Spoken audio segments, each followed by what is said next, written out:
Jangan sampai dunia melalaikan kita dari akhirat.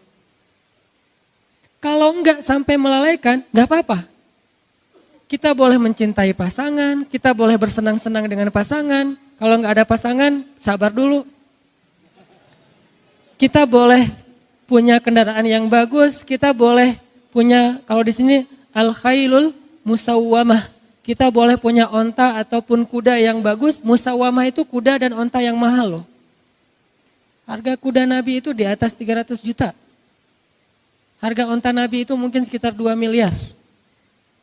Harga Alphard 1 miliaran ya. Berarti lebih mahal daripada Alphard. Boleh enggak kita misalnya bercita-cita pengen punya Alphard? Boleh. Asalkan jangan sampai kita korupsi.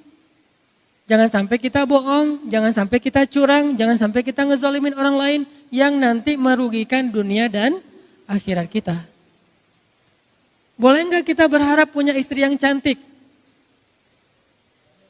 Saya belum jawab. Boleh enggak sih? Yang di atas pengen punya suami yang keren, boleh enggak?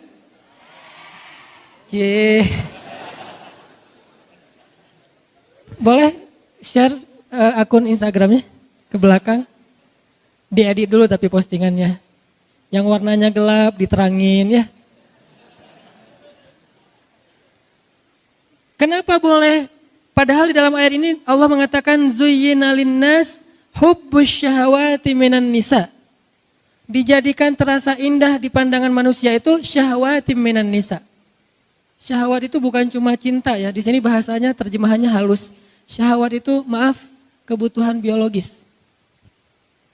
Sehingga ada yang ngomong gini nih, sering ada di komen, ada di statement di sosmed tuh gini. Nikah mah jangan karena hawa nafsu, tapi karena Allah. Sehingga kalau ada yang nanya ke saya, Ustadz tuh nikah nafsu gak sih? Nafsu saya bilang.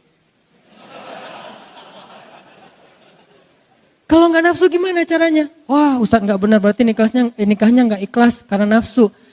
Perhatikan firman Allah di surat Al-Mu'minun. Walladzina hum li furujihim hafidhun illa ala azwajihim. Orang yang menjaga, kemaluannya kecuali kepada istri-istri mereka. Oh kalau gitu nikah boleh dong karena hawa nafsu? Boleh banget, memang gitu. Bukankah makna litaskunu ilaiha yang kita singkat dengan istilah sakinah itu adalah laki-laki supaya merasa tentram kepada perempuan? Itu bahasa kiasan. Al-Quran itu punya gaya bahasa kiasan, punya gaya bahasa peribahasa Al-Quran itu ada. Salah satu peribahasa Al-Quran itu inna angkaral aswad la sautul hamir. Sesungguhnya seburuk-buruk suara itu suara keledai, itu peribahasa Al-Quran. Ada juga kiasan. Kiasannya apa? Yang tadi kiasannya litaskunu ilaiha, supaya kalian merasa tentram kepada istri kalian. Maksud tentram di sini adalah bisa menyalurkan kebutuhan biologis dengan cara yang terhormat dan halal. Masa sih Ustadz? Nih dengerin hadis Nabi. Ada seorang sahabat nanya ke Nabi gini, ya Rasulullah, memangnya kalau seorang laki-laki menyalurkan kebutuhan biologisnya kepada perempuan istrinya, itu berpahala enggak sih Rasul? Syahwat kepada istri, pahala enggak sih Rasul? Nabi balik bertanya, kalau dia menyalurkannya kepada selain istrinya, dosa enggak? Dosa. Begitu juga kalau dia melakukannya kepada istri yang sah, maka dia menjadi pahala dan ibadah. Oh kalau gitu harus hawa nafsu? Iya. Walaupun itu bukan yang terpenting. Tapi Nabi meletakkan itu di awal. Ketika Nabi mengatakan pilihlah perempuan karena 4 hal. Yang paling depan apa? Fisik kan? Walaupun yang paling utama apa? Agama, iman. Tapi Nabi nggak meletakkan agama di depan padahal agama paling utama. Kenapa? Nabi itu kalau ngomong yang realistis. Walaupun punya idealisme. Ini lihat gaya bahasa Nabi ini. Kalau kita kan agama. Kata Nabi bukan. Fisik dulu, harta, keturunan, baru agama. Tapi kalau disuruh pilih, agama dulu. Tapi Nabi nyebutnya apa? Fisik dulu kan? Kan kita nggak tahu seseorang itu soleh atau enggak pas kita baru ketemu, baru lihat akunnya ketahuan soleh atau enggak ketahuan. Pasti yang pertama kita lihat hasil editan di ngedit semalaman. Wah, Korea banget nih. Korea yang dikasih hijab gitu ya. Boleh nggak kayak gitu? Boleh. Bukankah sahabat pernah mau menikahi seorang cewek, saking terjaganya dia nggak ngelihat calon istrinya. Nabi nanya, kamu udah ngelihat belum wajahnya? Belum ya Rasulullah. Kalau bahasa kita, enggak ya Rasulullah, saya mah menjaga pandangan. Kata Nabi, jangan gitu, lihat coba. Nabi kan orangnya realistis. Oh gitu ya Rasul, boleh saya lihat? Boleh. Akhirnya dia stalking. Bahasa sekarang stalking, bahasa hadisnya dia ngintip-ngintip. Kan stalking kan? Dia mengintip-ngintip dari kejauhan mana si cewek lagi keluar dari ruang kuliahnya. Oh itu, Masya Allah, Subhanallah. Saya pikir biasa-biasa aja, ternyata bidadari. Ini artinya dia stalking. Boleh nggak stalking? Boleh, selama postingannya masih aman. Begitu ada yang macam-macam, langsung unfollow. Di blok jangan, kasihan. Unfollow aja, dan jangan unfollow terus ganti akun, lihat pakai akun yang baru, jangan. Biar nggak ketahuan, bikin 2 akun, 1 akun pencitraan, 1 lagi akun stalking. Enggak, bukan pengalaman. Pernah sih. Ini artinya teman-teman ternyata dalam hadis boleh kita mencintai istri kita karena nafsu. Tapi itu kan bukan yang terbesar ya porsinya. Tetap ada porsi itu yang realistis lah. Sampai Nabi mengatakan salah satu di antara perbuatan sia-sia tapi berpahala adalah bercanda gurau dengan keluarga, istri dan anak. Nanti kita akan bahas tentang kata Nabi itu, kullu syai'in laisa lahu min dzikrillah fahuwa lahun. Segala sesuatu yang enggak ada unsur zikir di dalamnya itu sia-sia. Illa arba'u khisal, kecuali 4 perkara. 4 perkara ini enggak ada zikir, enggak apa-apa. 4 perkara ini cuman main-main doang, enggak apa-apa. 4 perkara ini senda gurau, enggak apa-apa. 4 perkara ini kata orang cuman sia-sia, gak apa-apa, malah berpahala. Ada gitu Ustadz yang sia-sia berpahala? Ada, saya emang cari yang kayak gitu-gitu. Ini angle yang jarang dibahas tentang Islam, biar kita tahu salah satu prinsip Islam itu teman-teman apa? Ayat yuridullahu bikumul yusra wa la yuridu bikumul usra. Ma anzalna alaikal qur'ana litashqa. Itu prinsip Islam. Allah pengen memudahkan kalian, Allah tuh gak pengen nyusahin kalian. Di surat Toha, tidaklah kami menurunkan Al-Quran untuk hanya ngebebanin kamu Muhammad. Enggak, Al-Quran itu tidak diturunkan sebagai beban. Syariat itu bukan sesuatu yang ribet. Justru Islam itu yusr, kemudahan. Salah satu bukti bahwa Islam itu mudah, nikah. Itu bukti banget tuh. Nikah susah atau mudah? Mudah. Yang mempersulit nikah itu calon mertua berkumis tebal. Kalau syariat Allah mah gampang nikah itu, coba bayangin cuman akad doang kan. Saya terima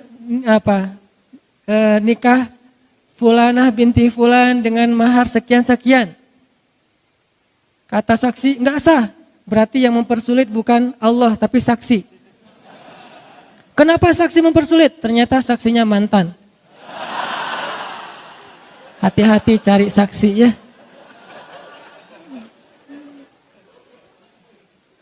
Udah akad benar? Enggak. Oh ulangi lagi, sah saksi? Belum.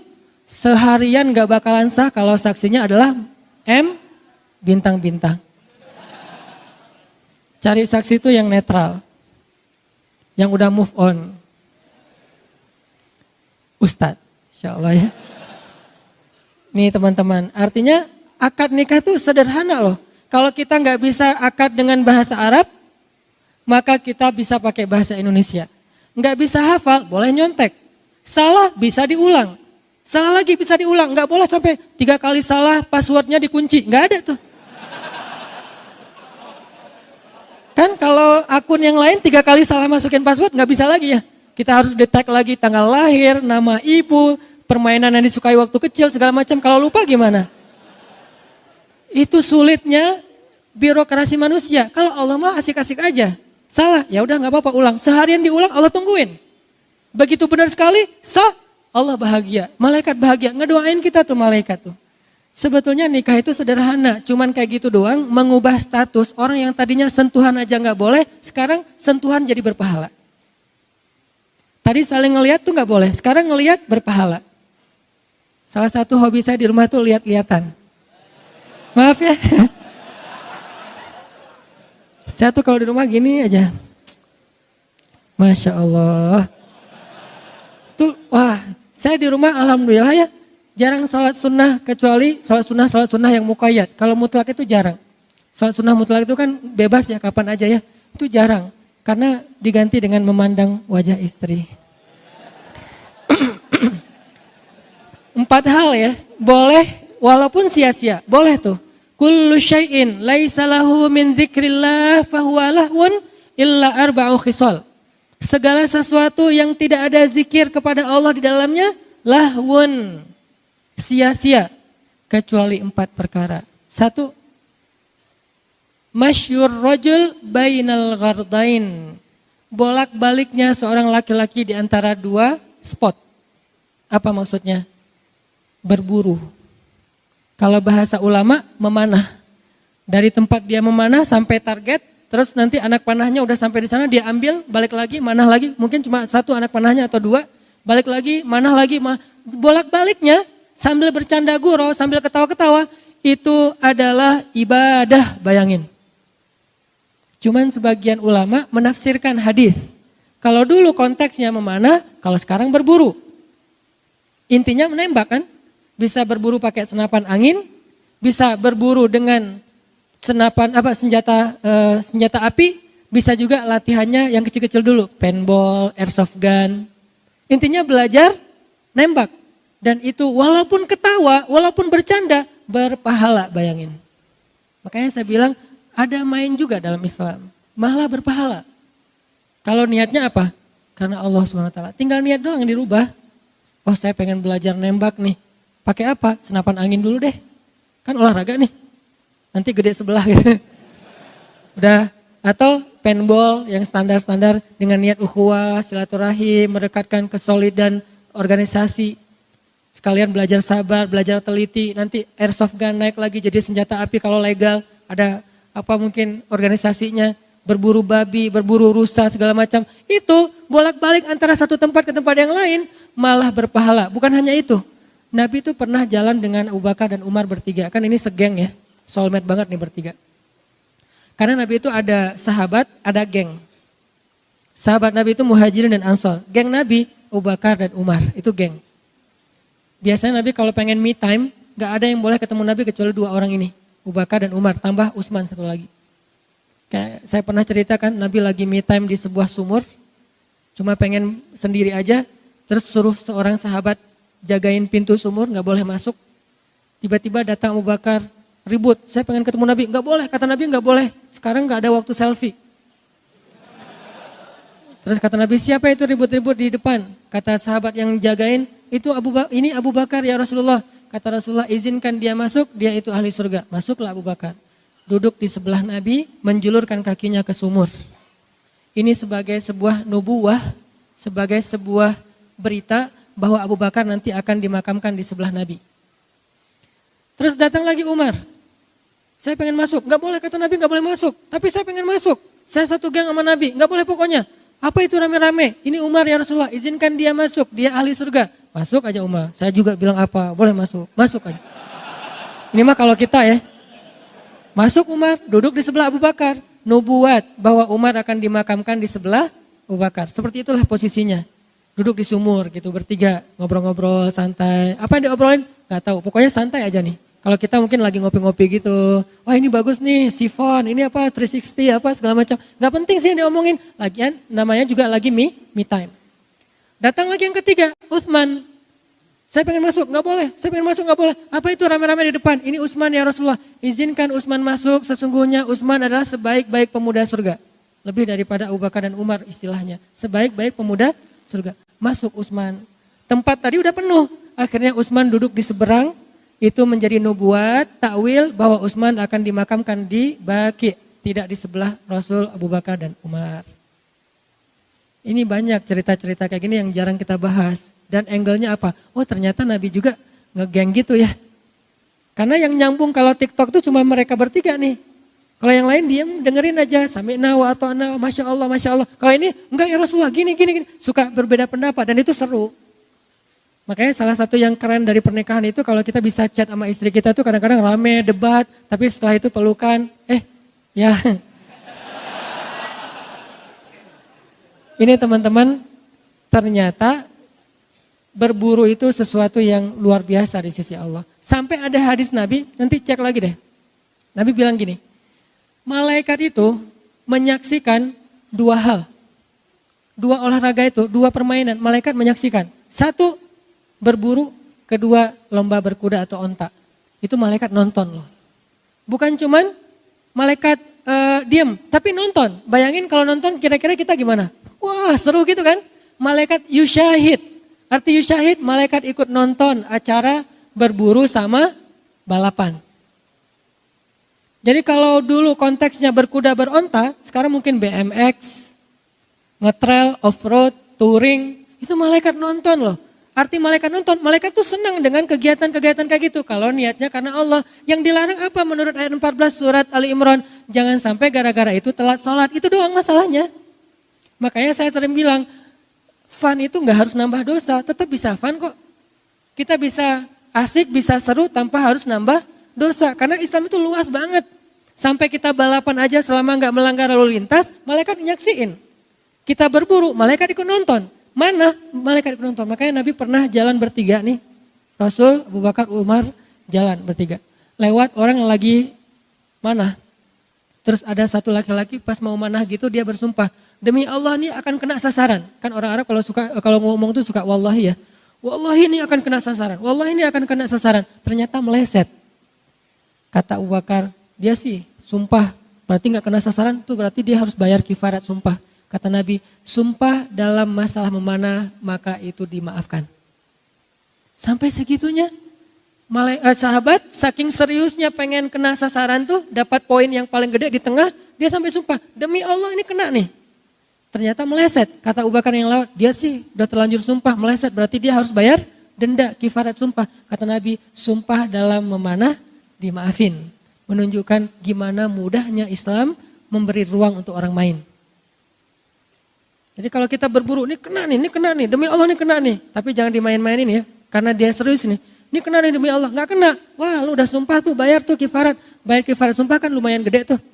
Berpuasa atau kasih makan orang miskin, ternyata khusus buat latihan atau bermain. Kalau saya lebih menyebutnya bermain ya, walaupun maksudnya berlatih, itu dimaafin coba. Maka kata Nabi, di antara 4 yang main-main tapi berpahala, yang nomor 1-nya berburu. Nomor 2, seorang laki-laki yang melatih kuda atau ontanya. Melatih kuda atau melatih onta. Bukan berkuda doang, melatih. Jadi kuda itu kan bukan hanya dipakai untuk ditunggangin ya. Dia juga dilatih kayak kalau orang barat tuh ngelatih anjingnya biar sehat, pagi lari, sore lari gitu. Kita ngelatih kuda sama onta itu berpahala. Yang ketiga, orang yang menyiapkannya. Yang menyiapkannya ini kalau dalam konteks dulu sejarah yang bawa-bawa anak panah. Kalau sekarang dalam konteks sniper modern, kan ada 2 orang ya. Satu yang nembak, satu lagi yang apa itu istilahnya itu. Ya gitu deh. Asisten atau apa itu. Nah gitulah pokoknya, saya gak ngerti istilahnya. Kan ada 2 orang kan. Satu yang nembak, satu lagi yang ngukur-ngukur gitu kan. Kecepatan angin atau apa. Nah dua-duanya dapat pahala dan dijamin surga. Coba lihat. Betapa luar biasanya Islam. Sampai yang kayak gini-gini diatur. Kalau kita selama ini memandang Islam itu sempit. Pasti karena pemahaman kita, bukan karena Islam itu sempit. Kadang ada orang ngapain sih kayak gitu-gitu, ini apa manfaatnya, ini tujuannya apa, ini kok sia-sia segala macam. Kenapa saya kadang-kadang komen baca lagi. Kenapa? Karena kurang baca deh. Karena hadis yang kita baca kan dari dulu innamal a'malu binniyat. Padahal jumlah hadis itu yang dihafal Al-Bukhari aja ada 200.000 hadis. Yang dihafal oleh Imam Ahmad bin Hambal ada 1 juta hadis. berapa yang sudah kita hafal sehingga kita mengatakan ini sia-sia. Banyak angle-angle agama, angle Islam yang kita belum tahu. Termasuk tadi mundar-mandir sampai disebutkan oleh seorang tabi'in tentang keadaan sahabat di zaman Rasul.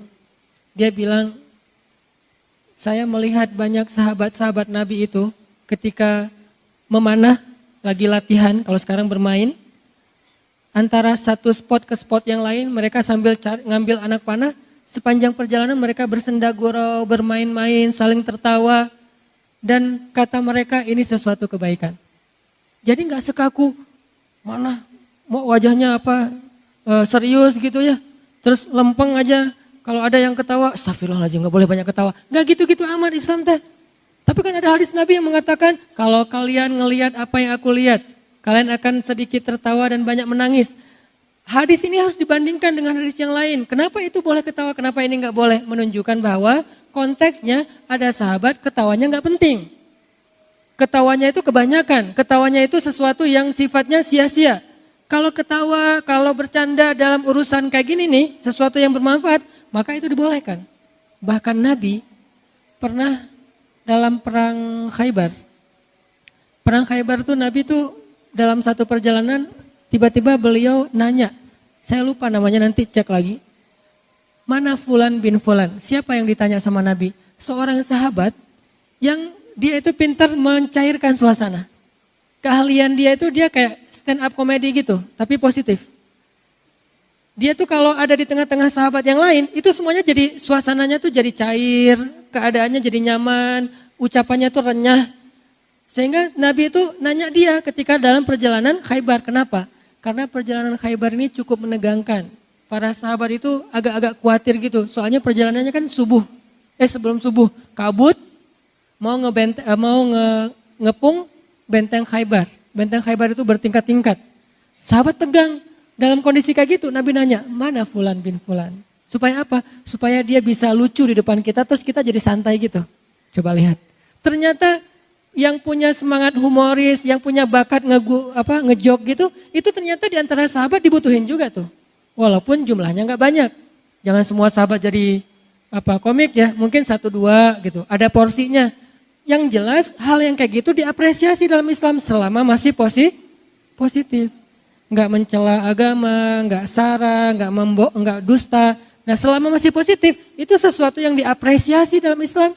Jadi profesi sebagai seorang entertainer dalam Islam kadang dibutuhin loh dalam kondisi-kondisi tertentu.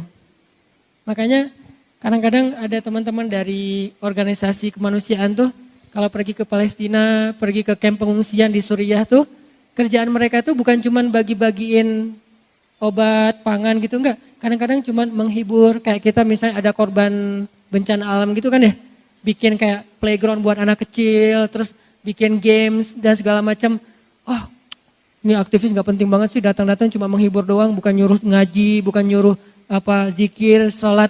Itu juga ya, yang ini juga ya, gak ada masalah di antara satu dengan yang lain. Kenapa sih kita parsial banget tentang Islam? Seolah-olah satu bagian itu mulia, yang lain hina. Bukankah mereka juga butuh dihibur supaya trauma psikis mereka itu terobati? Dan Nabi melakukan itu dalam perang Khaybar. Ini menunjukkan main dalam Islam itu ada porsi. Walaupun porsinya gak boleh ngalahin ibadah, tapi ada porsinya.